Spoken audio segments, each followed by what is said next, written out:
Sakai, Settlers. Okay, I've answered this before. I'll answer it again.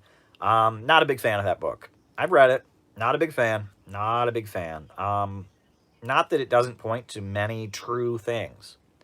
I mean, it's true things. There have been many times that socialists and communists in the United States have not been sensitive enough to African Americans, to Puerto Ricans, to the oppressed communities. That's true.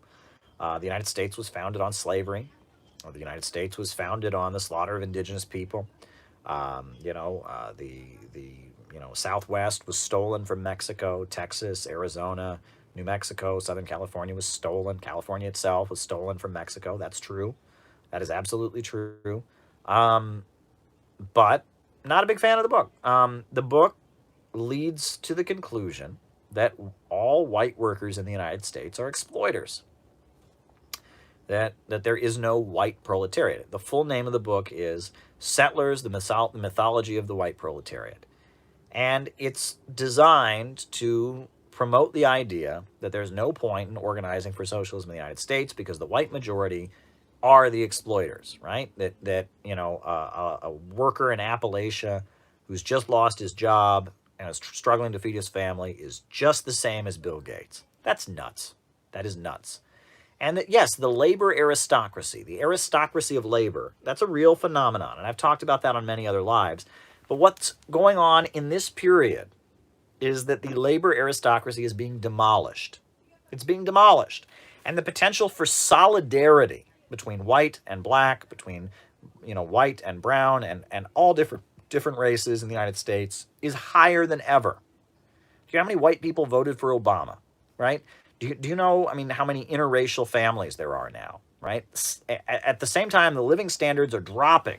That white middle class is having the rug pulled out from beneath it.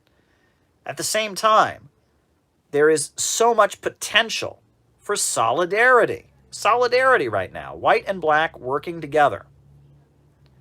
So why would you promote this notion that all white people are inherently reactionary? And I nobody knows much about who this Sakai is. He claims he's Japanese heritage. He was in the new communist movement in the 70s, and it didn't work in the 70s, which it didn't. I've talked about that. You can watch my video about the new communist movement. And why didn't it work? Well, he wrote, read Settlers, and it's all about, well, white people in the United States are all a bunch of settlers. They're technically not workers. They're bosses. They're Euro settlers, and they're all imperialists.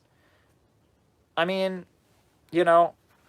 not what people need to be hearing now. I'm sorry, it's not what people need to be hearing right now. They don't need to be hearing that. They need to be hearing that now is the time for class struggle like you've never seen. Now is the time for solidarity. Comrade Dan says, black and white unite and fight.